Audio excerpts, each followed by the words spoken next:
so wachgerufen werde nach Jesus Christus, dass er dann auch nach einer heiligen Kommunion tatsächlich gestillt wird. Im Namen des Vaters und des Sohnes und des Heiligen Geistes. Amen. Gelobt sei Jesus Christus in Ewigkeit. Amen.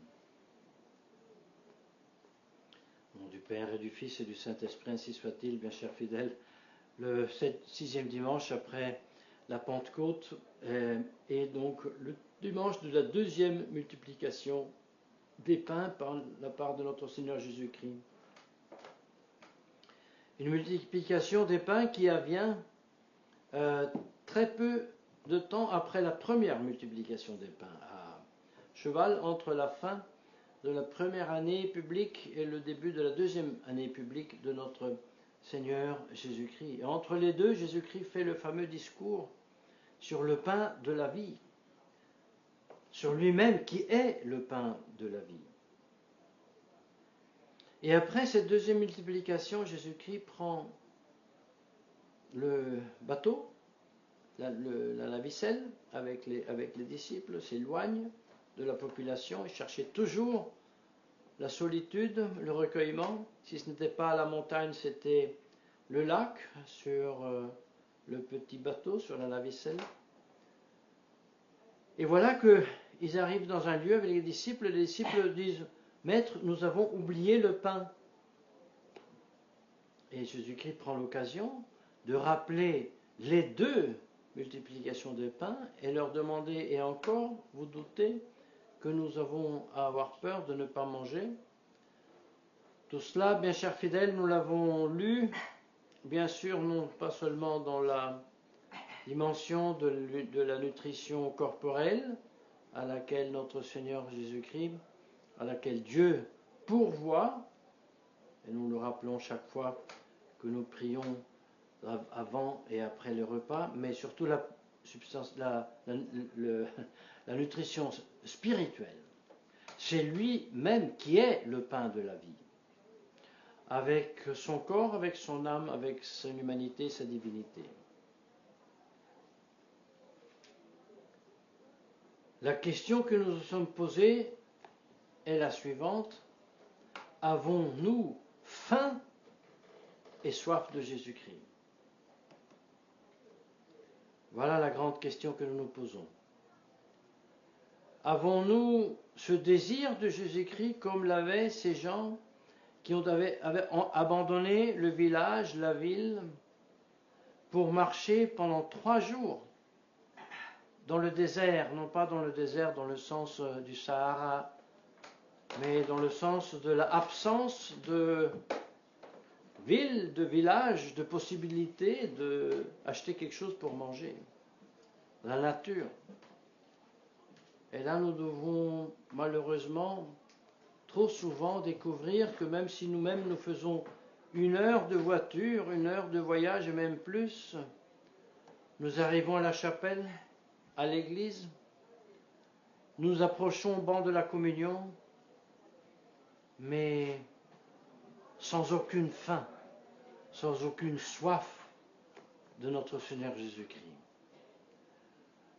Je ne dis pas l'aridité qui peut être permis par Dieu, même pour augmenter notre mérite et notre vertu, mais une faim et une soif de désir spirituel d'être davantage transformés en notre Jésus-Christ, d'abandonner davantage nos vices et nos mauvaises inclinations pour revêtir Jésus-Christ, ses vertus. Cela, malheureusement, fait très facilement défaut. Comment susciter en nous la faim et la soif de Jésus-Christ? Vous voyez, en français on dit bien le négoce, n'est-ce pas? Même pour désigner le lieu où on peut acheter quelque chose. Ces gens étaient loin d'un magasin, d'un négoce. Ils étaient loin d'un lieu de commerce où on pouvait acheter du pain. Pourquoi nous disons cela? Parce que la parole, le négoce, ça vient du latin negotium, qui signifie, n'est-ce pas, l'action commerciale ou même le lieu où on fait du commerce. Là, on achète, on vend, on fait quelque chose. Eh bien, loin de tout cela étaient ces gens-là. 3 journées de marche loin de tout cela pour être nourris de notre Seigneur Jésus-Christ. Nous aussi, nous devons nous éloigner de 3 jours du négoce. Nous devons nous éloigner des affaires. Nous devons nous éloigner même du légitime travail. Vous voyez, negotium, ça vient du latin. Il y a la négation de otium, non otium, negotium. Et qu'est-ce que signifie la parole otium? Si le travail, si le fait d'acheter et vendre est negotium, pourquoi le latin nous dit negotium? Pourquoi il dit non otium? Pourquoi il dit, qu'est-ce que ça signifie otium? C'est le loisir. Vous savez, en langue latine, n'est-ce pas, en langue du latin, faire du commerce, faire des affaires, ça s'appelle non-loisir. Je vais faire un non-loisir. J'allais acheter une bicyclette, qu'est-ce que c'est? C'est un non-loisir. C'est une affaire. C'est une action, une opération commerciale. Non-loisir. Parce que dans l'Antiquité, la chose la plus noble, c'était le loisir. Mais non pas le loisir dans le sens de la paresse, rester là sans rien faire, regarder en l'air, mais dans le sens de laisser à la part plus noble de notre être, notre intelligence, notre volonté, notre esprit, son objet à lui, le vrai, le bon, le beau.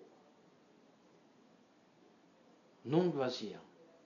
Eh bien voilà que ce qui nous fait défaut, la raison pour laquelle nous n'avons pas faim et soif spirituelle de Jésus-Christ, c'est que nous sommes trop immergés dans le négocium, dans le monde du travail, dans le monde du faire, dans le monde du acheter et de vendre, et de pourvoir aux biens matériels de notre vie.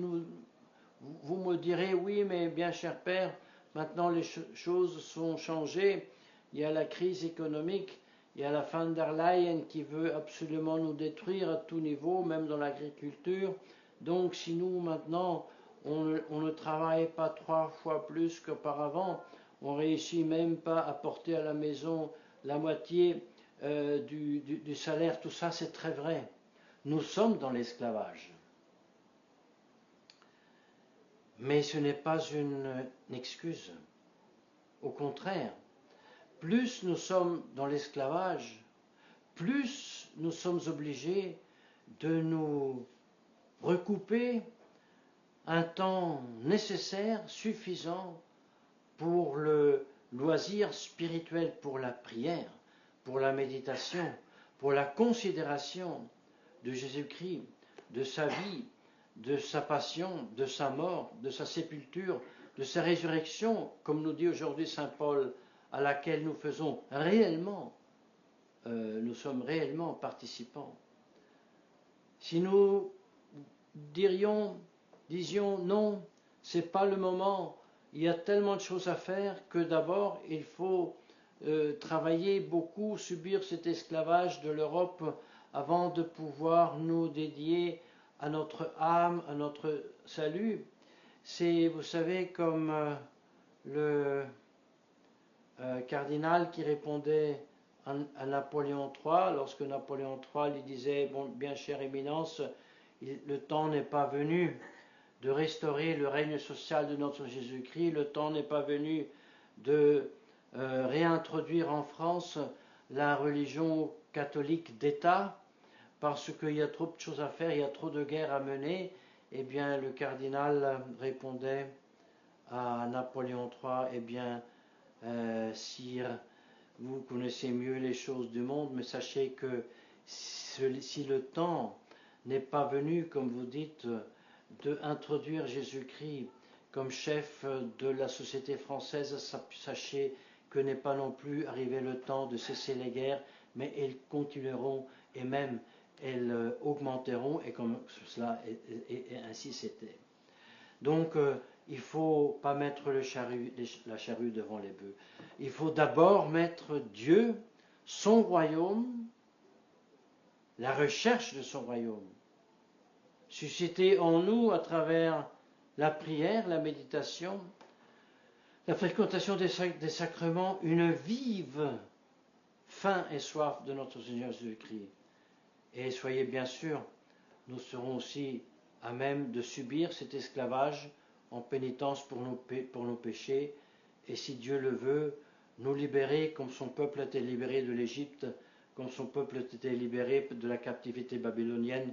Ainsi, nous pouvons aussi être libérés, si Dieu le veut, de la captivité de la dictature européenne pour retrouver une société chrétienne, mais pas sans qu'auparavant chacun de nous cherche de tout son cœur et par-dessus de toutes choses le royaume des cieux, au nom du Père et du Fils et du Saint-Esprit, ainsi soit-il.